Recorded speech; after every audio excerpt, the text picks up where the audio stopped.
Here's the subject of today's session. I've seen many videos where they call this painting colour onto stainless steel. Well, painting colour onto stainless steel is absolutely what this is not. This is a trick of the light that causes those colours to appear in your eye. We are going to go out into the workshop later and understand how to produce colours. So it's not just a matter of putting a series of numbers into the light burn material test and hoping that you get colours out of it. You might get a range of colours, but this is done with a 40 watt laser, and if we take a look here and various other places here, look, you'll see we've got changes of colour. We haven't got the serious bars that I've got, although we have got some here. This is not a colour. This runs from blue to pink back to blue, and this runs sort of got a yellowy pink in here. So these are not real colour. I couldn't say, well, I'm going to engrave something with that colour, because it isn't a colour, it's a mixture of colours. The other thing that happens with these, they just use the claimed spot size for the laser that they're using and stick that in as their reference. I suspect the title of this video will attract quite a few viewers that haven't watched any more of my videos which talk in length about the way in which the laser beam works. A laser beam is a beam of light, not a beam of coloured light, so there is no way that you can paint these colours with an invisible beam of light. We need to go back to the beginning, because what you're seeing is not reality. Light is something that you see, but it's only part of something that you live in, and that's something called the electromagnetic spectrum.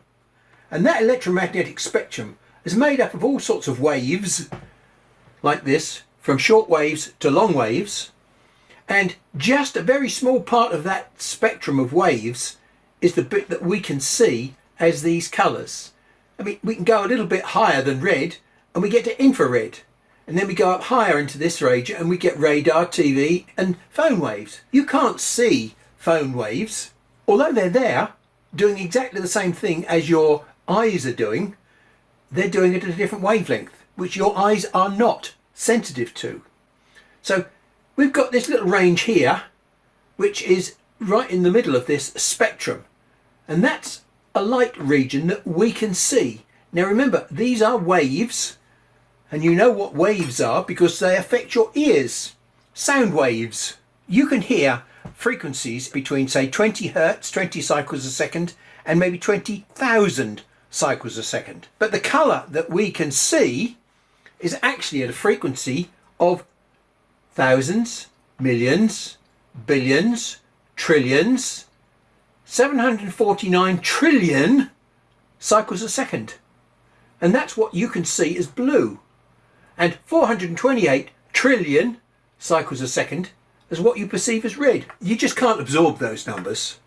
And so consequently we tend to talk about wavelength of light, which is the distance between the peaks of each wave. The light that's all around us is mainly sunlight, daylight. We've got the same spectrum that we can see, and that's what we call light, a very special part of this electromagnetic spectrum that's all around us. Now, what is light? What's coming from the sun? Well, it's these little things here. This is a visualization of something called a photon. They're not like this at all. It gives you a picture to carry in your mind. So what are these photons? Well, the sun is sending them out all the time. And that's these little wiggly things here. They're a little piece of energy, light energy. They've got no mass, no volume. They're travelling at the speed of light. They act a bit like a particle, which means if they hit you, they will hurt. But of course, one raindrop doesn't hurt you, so one photon won't hurt you. Photons are little pieces of light energy that are around you everywhere all the time. You're living in a sea of photons. Just like a stone falling from the sky and hitting you on the head, it's not until the stone hits you on the head that you realise that it has got some energy. And that's exactly what photons are like. If they're there all the time and we can't see them, what is light? Light is made up of waves. That wave is embodied in a photon. This photon is one colour. Change its frequency and it becomes a different colour. So there are many different frequencies of photons. Some of them we can see, and some of them they're radio waves, they're phone waves, they're gamma rays, they're X-rays. How come we can see some photons and not others? Photons have got different frequencies according to their colour. And here's a picture of the retina at the back of our eye. We've got 4 types of sensors. We've got rods which have got no colour sensitivity. They work in darkness and give us nighttime perception and vision. Daylight sensors which detect blue, green and red at billions of cycles a second. The red ones are more dominant than the green ones, and the blue ones, there are not many of them. When you ring a bell, it's got a resonant frequency. And the bell doesn't change its note just because it starts to get quieter and quieter and quieter. A different sized bell will give a different resonant frequency. Well, that's what happens to these sensors here. When it sees blue light rings the blue bells, and red light rings the red bells, and green light rings the green bells. Then your brain looks at the amount of ringing in each of those colours and works out what the net colour is. The light coming from the sun is blue, green and red, and the rest is all made up by the brain. Light coming from the sun appears to be white, and when you pass it through a prism, that white light breaks down into all the colours of the rainbow. Light is a human definition of what we can see with our eyes. Colour is fascinating because it isn't just one thing. There are at least 3 ways that you can see colour. The most common way is via pigment, but everything around you is made up of atoms and molecules. And atoms and molecules do not have colour. Look at anything that's on your desk. It has colour. And if you pick it up and look at it and you move it around in the light, it does not change colour. It remains the same. And that's because now what we need to talk about is these photons. They're everywhere. The photons are actually hitting what you're looking at. And when they hit something which is solid, some of them give up their energy and are absorbed by the material or the pigment in the material that you've got in your hand, and the remaining photons will bounce off the surface. So from the amount of red, green and blue that arrives at your eye, your brain works out what colour you're actually looking at. It's an amazing process that nature has endowed you with, because this is only one mechanism. There are 2 other ways that you think you see colour. One of them is something called structural coloration. Like these colours here on a peacock's feather are not real. They come about because of the way in which some of the photons of light are preferentially reflected toward your eye. The white light, remember, is made up of all sorts of colours. The minute cellular structure on the surface of those feathers is preferentially directing the blue light towards your eye and scattering other colours away from your eye. So here we've got something you're very familiar with, which is a butterfly. And the colours on its wing are not real. If we start zooming in on this part here, we shall see that it's made up of lots of little platelets. So there is no colour in those. There's just one of these. And if we look at that, look at the structure of it.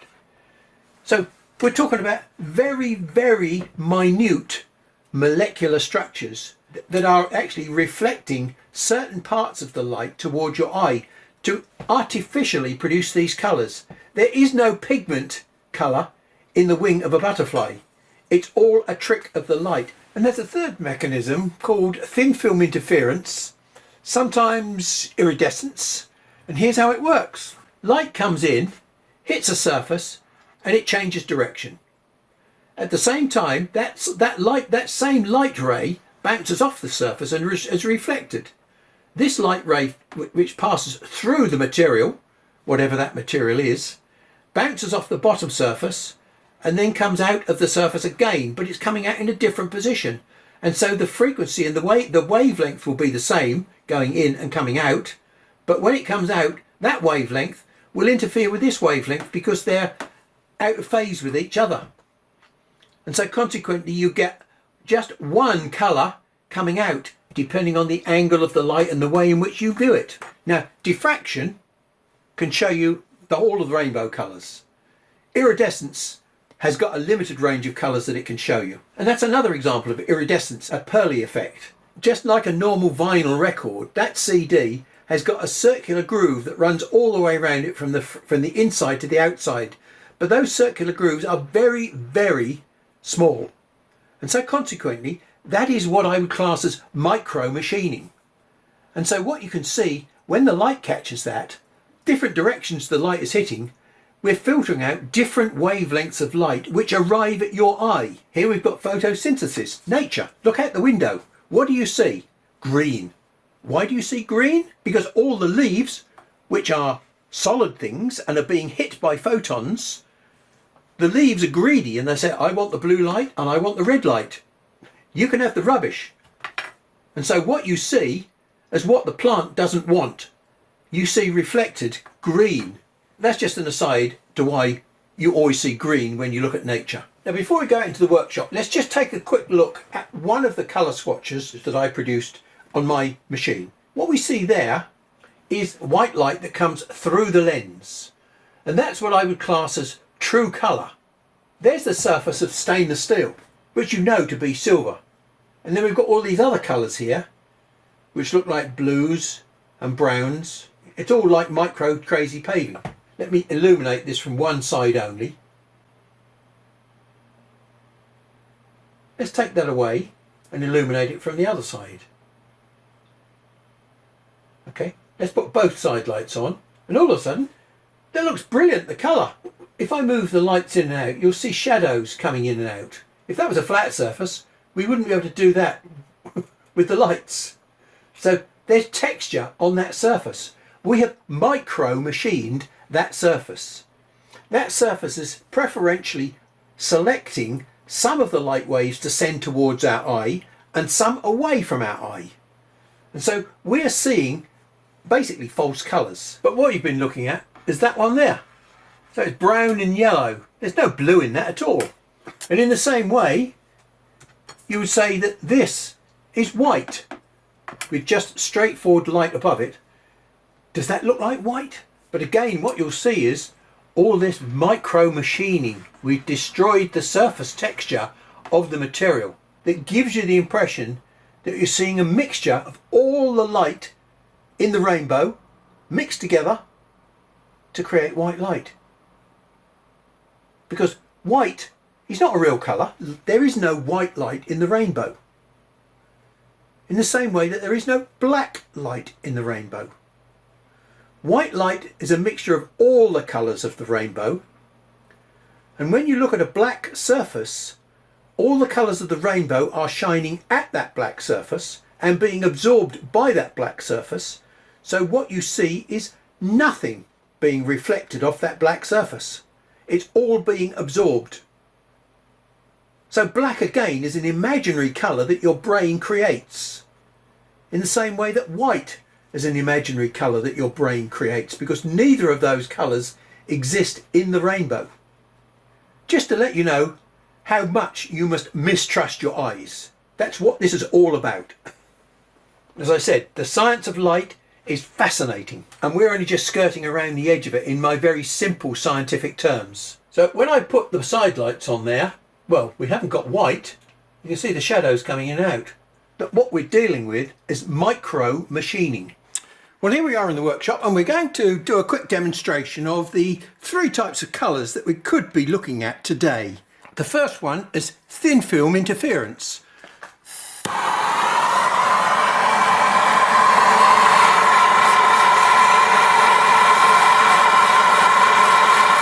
Okay, now I'll stop there because it's gone nice and bright red.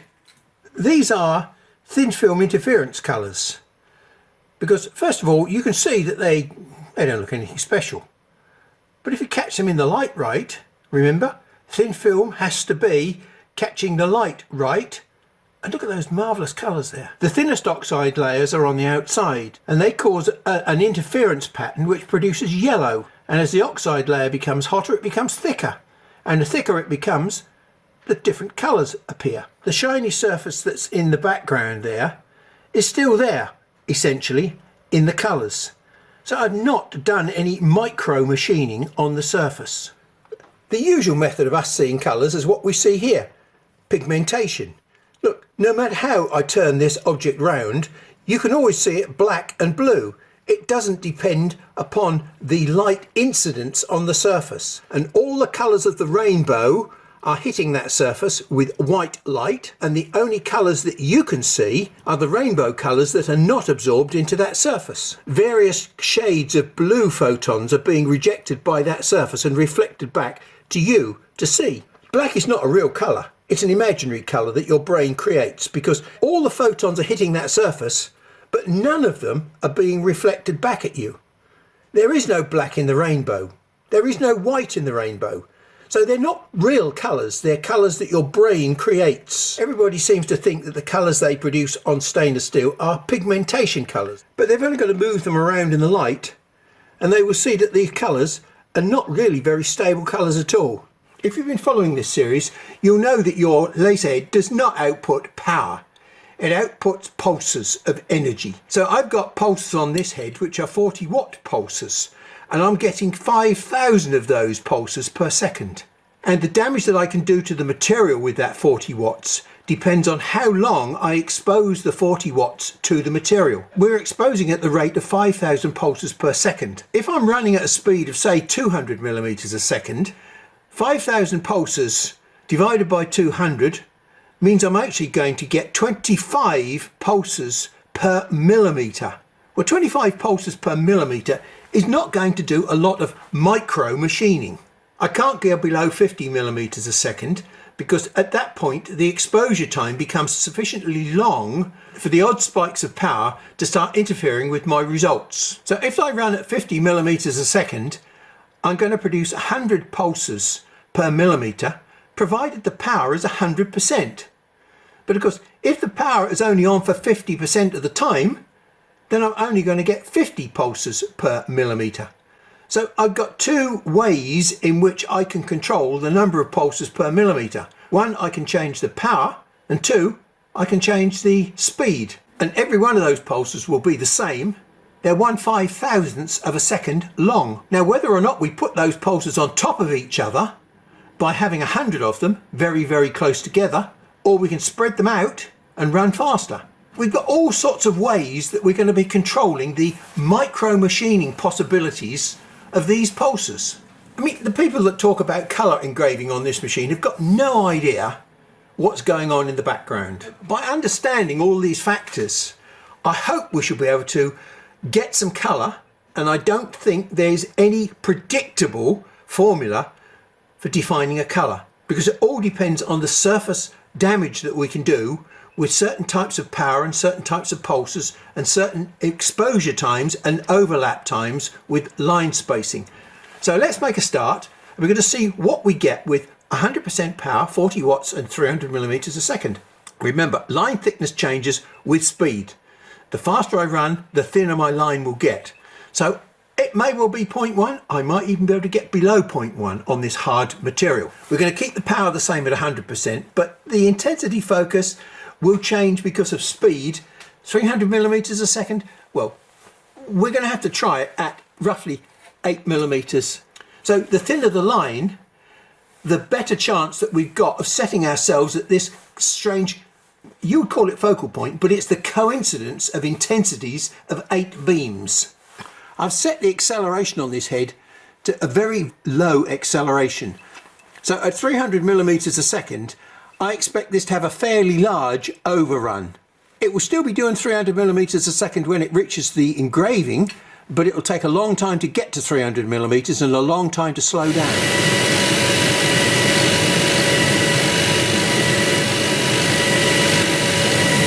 Aha!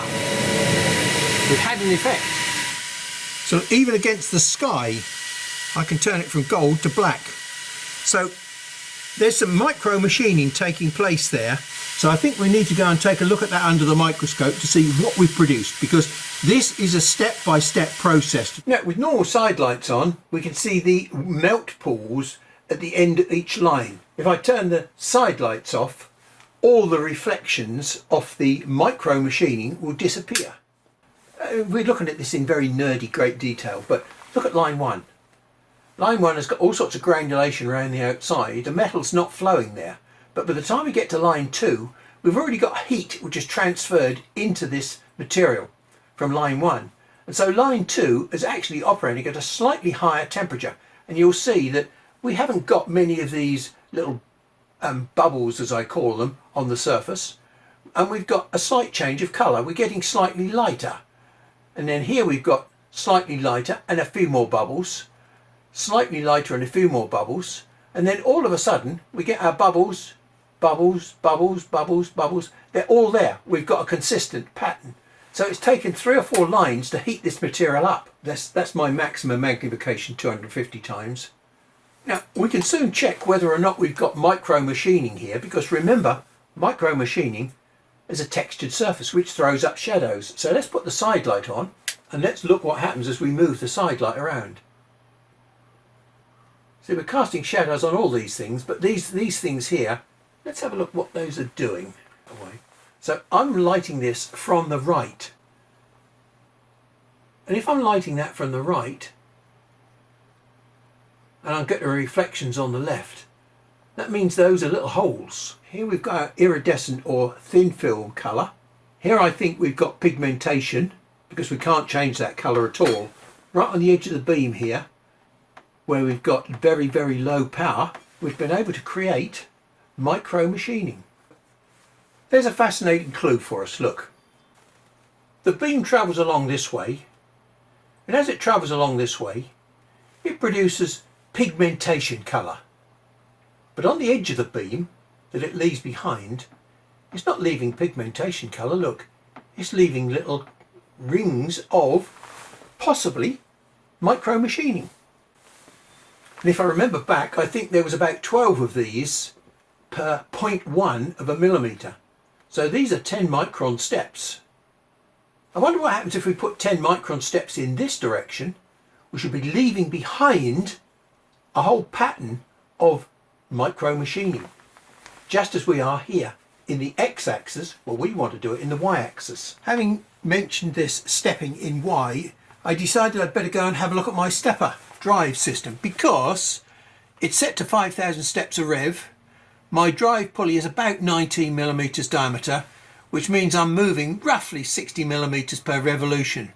Well, 5,000 steps divided by 59.7 means I've got a step of 0.012, 12 microns. So I can't go any less than 12 microns for my line spacing. I've just done a quick test and found that 7 millimeters is the best focus at 300 millimeters a second. But the line thickness I'm producing is around about 0.12. So I'm going to run the next test on the limit of what this machine can do, which is about 0.012 per step. Now this is going to take an age, because it's 10 lines per tenth of a millimetre, 100 lines per millimetre, and I've got 5 millimeters to go, so it's going to take 500 strokes.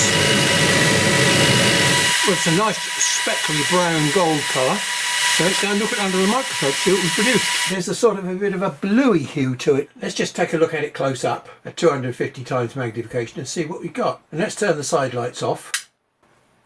We've got the beginning of this crazing effect that we saw in some of my previous tests.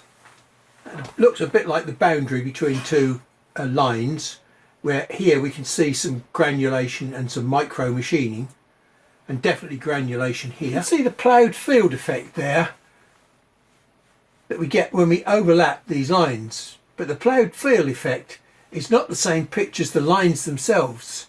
But the other interesting point about that swatch is this: for the first 20 or 30 lines of pitch here, it's a different colour.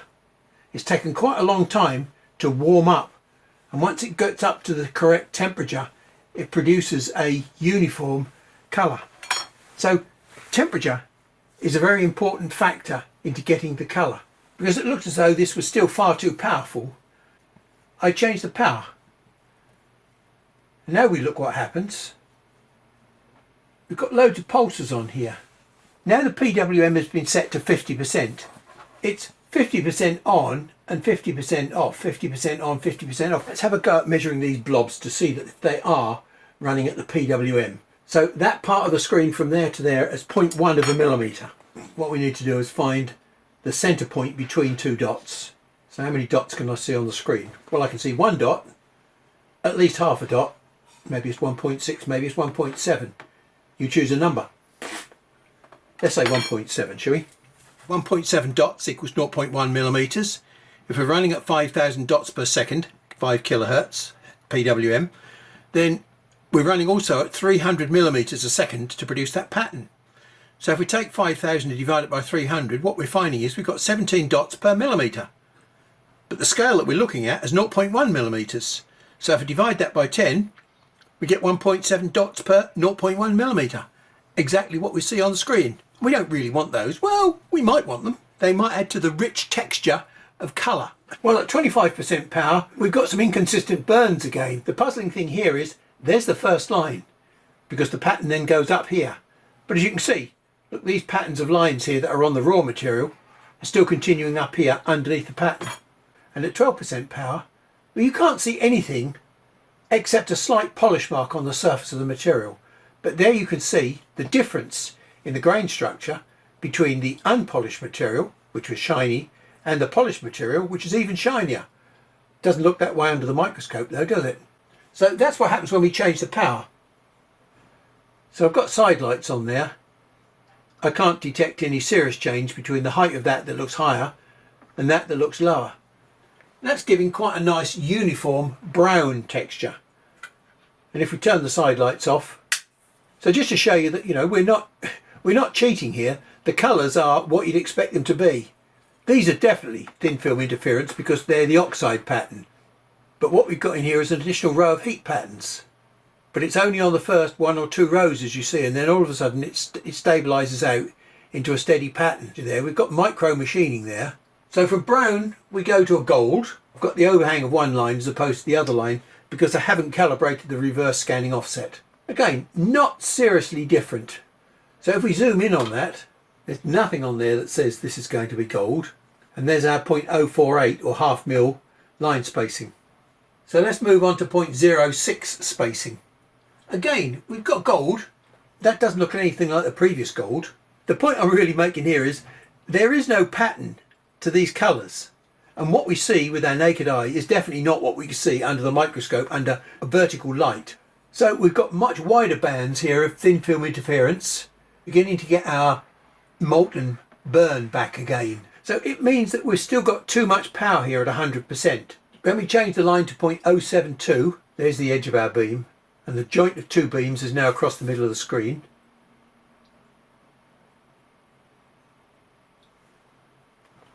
And then we finally go on to 0.084, which should be, we would expect nearly back to our horrible blacky brown that we started off with.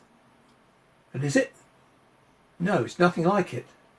We've got some micro machining here, and we've got some granulation there. This is what I would call pigmentation colour. So this is basically molten metal, which is called, and it's not changed. It's going to be silvery, and it's going to remain silvery. But all we've got here on the outside is all this granular structure, which is the thing that's causing the apparent colour that we're seeing, which is gold. So that was 0.084, 0.072, 0.060, 0.048, 0.036, which looks nice and uniform, 0.24. Now the most uniform pattern there was at 0.036.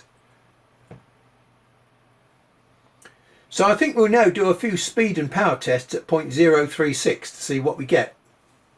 I've relented a little bit and I've set myself up a material test running from 50 millimeters a second to 250 millimeters a second and running from 10% power to 100% power so that I can check what the pattern of colours are that I develop at 0.036 spacing.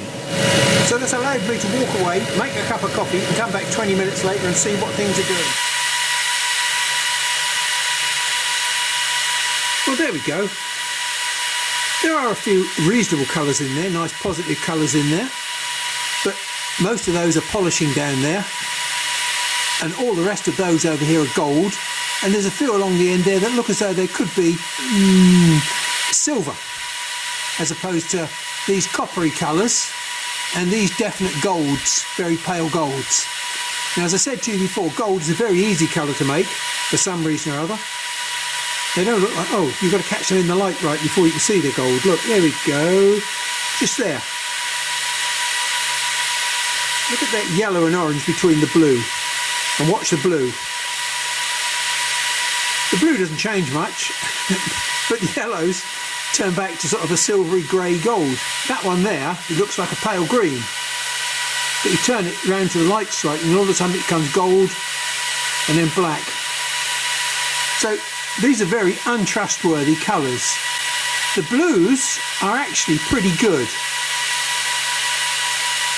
And that mauve there is a very positive blue, but sometimes you catch it in the light right and it's a sort of a purpley mauve. And all these along the back bottom here look like black. I wonder what use these colours really are. We'll do a little bit more experimentation. If we can find what the secret is to these colours here, then maybe we can extend the range outwards a little bit. Okay, so from a distance these look like quite a nice pretty colour chart. Now the thing is, these are all done with exactly the same settings, with the exception of that one. They're all done with the same settings, but that one was done with an acceleration factor of 5,000, which, remember, was the acceleration factor that I thought was okay. It has given some bar-shaped patterns on here, and it's certainly done pretty rubbish at finding out the colours. There's still some sort of jiggly motion that's happening when I accelerate too fast. So we're going to ignore that one because that's really rubbish. Let's just concentrate on these two patterns here. When I look at these patterns from a different angle where the camera is, that looks like a sort of like a salmon pink. Is that a salmon pink? No. That looks like a pale green. Does that look like a pale green? No. These all came off the same sheet of material. These colours are not predictable. Look at them from a different angle.